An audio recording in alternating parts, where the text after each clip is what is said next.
Hello, this is Tim Law with Playing It Forward Coaching. Always encouraging self-reliance as well as going the extra mile, always going above and beyond.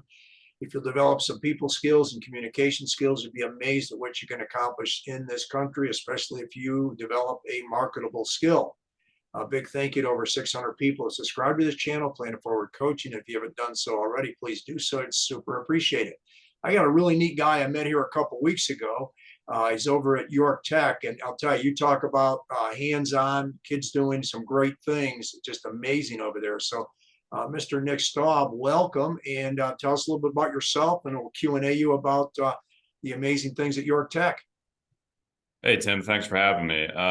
So I'm the communications and PR coordinator here at York Tech, and you kind of teed it up perfectly. There's a lot of great things happening at the school, so it's my job to highlight those on both social media and traditional media, and to help find those interesting stories that can assist others in better understanding the school. Sure.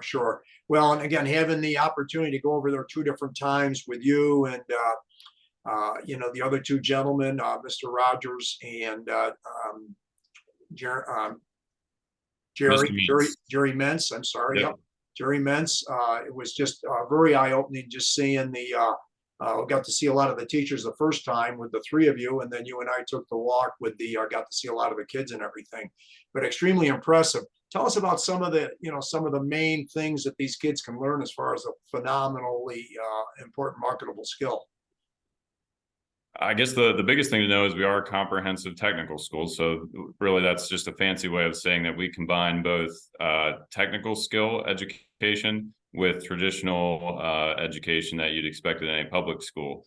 So all of our students are working toward being both career and college ready. And really just depends on how they want to take that next step after graduation. But we have 25 technical programs. Each student is a part of one of those technical programs, and they work towards certifications. So if they choose to go into the workforce right out of high school, they can do that with us, and hopefully have a big leg up on other graduates in the area. Sure. Well, one of the things that again, things have changed a lot as far as college. College is not for everybody. If you're looking for a particular degree, an attorney, a doctor, that kind of thing, it's makes a lot of sense. But for a lot of kids that really aren't sure what they want to do, getting a background as far as, like HVAC or electrical or plumbing, that kind of thing, they can literally get started, in their late teens, bringing in 5 figures versus paying out 5 figures for being in a situation they may not be that sure as far as what they want to do. Would you agree with that? Yeah, I would agree with that. But I do think that we're more and more moving toward having our students better understand what they want to do before they even attend with us. Mm-hmm. So you'd be probably pretty surprised by how often when I ask a student, what are your plans after graduation? More often than not, it involves what they're learning here in their technical shop. And I think that comes because of a couple initiatives we're doing. One is career camp that we have every summer for 6th and 7th graders. Mm-hmm. They can come in and sample 4 of our technical shops. And I think that really helps them hone in on what their interests might be, and also helps them weed out some things that might not interest them. And then we also have open houses and tours before they ever attend here. So I think seeing all of our options in action by actually being in the school really helps them narrow down their interest before they even step foot here. Sure. Well, and that's a great point you make. And I think the point I was trying to make was that I think you're seeing it with a lot of other students that are in, let's say, some of the area high schools that aren't really sure, that they just have to assume they have to go on to college. So I applaud you guys for helping these kids, hopefully at a younger age, kind of decide, what they may want to, move toward a little bit. Yeah, I do think you're right. Even more globally, it is tough sometimes for students to decide what to do after high school. But some of them know, even though they might not know the field, they know that college isn't for them, and we help fill that big gap that some schools might not be able to meet for certain students. Sure. And as far as the teachers and staff are concerned, one thing I did notice was a lot of the teachers had a very strong passion for what they were teaching and everything. How do you see that over there as far as your staff is concerned, Nick?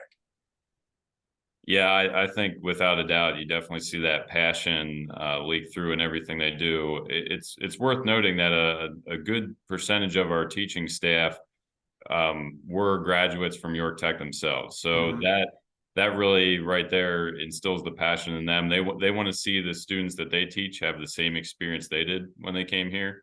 And then for those who didn't graduate from York Tech, a lot of them are coming from industry. So they know what the students need to know. They know what the students can expect once they go into the job force, and they're very passionate about making sure those students are prepared before they leave us.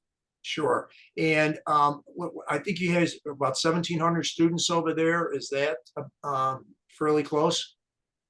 Yeah, it's just under 1,700. That's a good estimate. Okay. And so each year, give or take, you're looking at about 400 new kids, freshmen coming in pretty much as far as each year. Yep, right around there. It sort of depends on how many students apply to which technical areas, and that helps dictate how many we can accept in each technical area. But yeah, about 400. Sure. And one of the things we talked about before when you and I were together was you guys kind of bring them in as far as interviewing them ahead of time, and they have to understand that there's far more than 400 that are actually applying for some of those slots. Generally, on average, how many students are applying at York Tech, give or take? The last 2 years, we've been around 1,100 and 1,200 students. So, that's how many apply, but then we can only accept around that 400 to 450 mark. So those interviews that you mentioned are critical. We interview all the students who apply, and that helps us determine which ones are good fits for the type of education that we offer.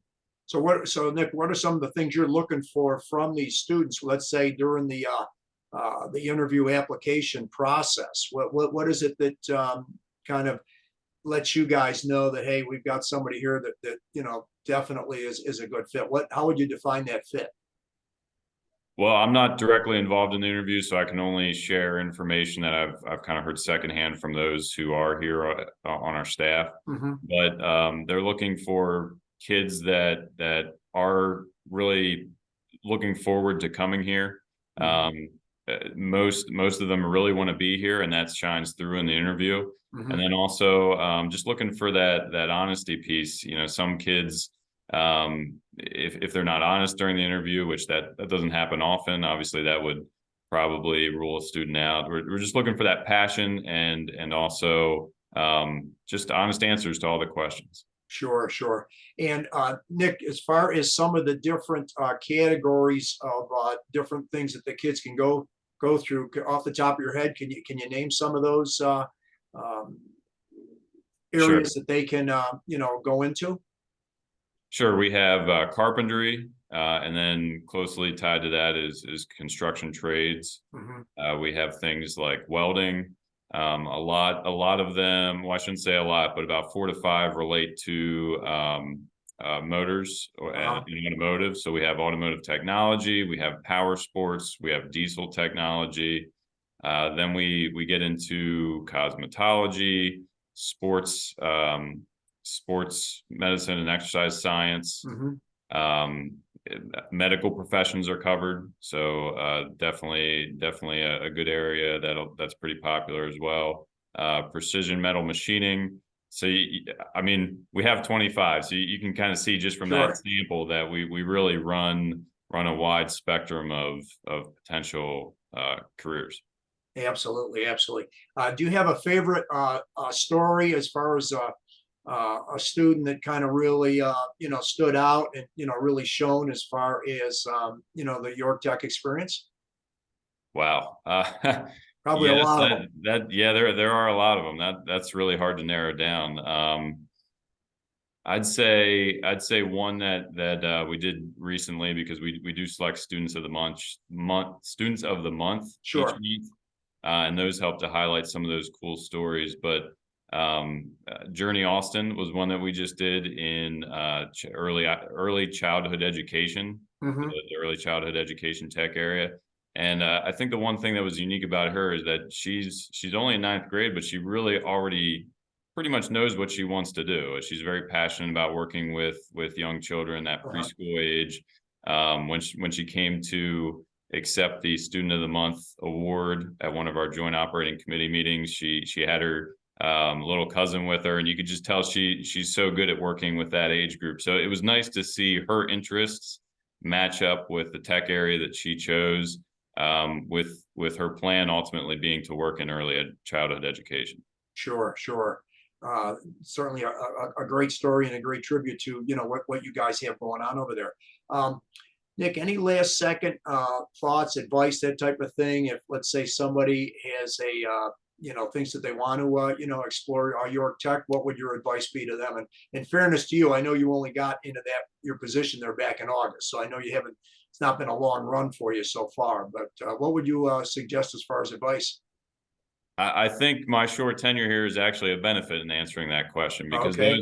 those who've been here for a while, I think they become accustomed to the environment, and it almost becomes normal to them. But we're Mhm. really anything but a normal environment. And my advice to anybody considering York Tech is that um, we're much more than you've probably heard, and you got to see it for yourself. I truly believe that. So what I would suggest is the open house that we hold every year. It's a really big deal. We open up the entire building for people to come in and even not just see the technical areas, but students can also get hands-on in some of them. For instance, we actually led students in a small welding project in the Mhm. welding tech area. So just keep an eye out for that open house. Come and see it for yourself, and then I think that really helps people make a determination about whether we're right for them. Sure, sure. Now, when is that open house, Nick?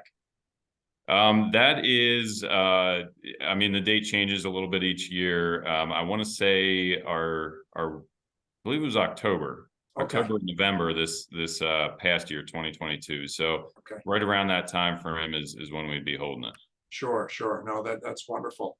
Well, this has been great, Nick. Super appreciate it, and looking forward to being able to learn more about the great York Tech experience.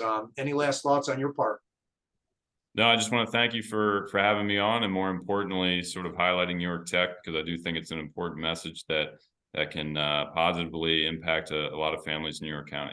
Sure. I always like to do this too. If there's a good way for people to get a hold of you, and then if you could just give that number out, and then also what I can do is I can put that and or your email right near this top of this interview here. So what would you like to share? How would you like to share that? Sure.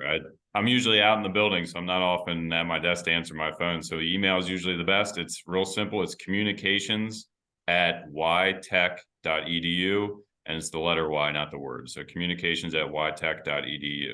Very good, very good. Well, I'll make sure I put that up there, right near the top of the text that we put together with this. Okay, That sounds great. great. Can you hang for a minute when we get done here? Sure, we'll do. Thanks, Tim. Thank you, Nick.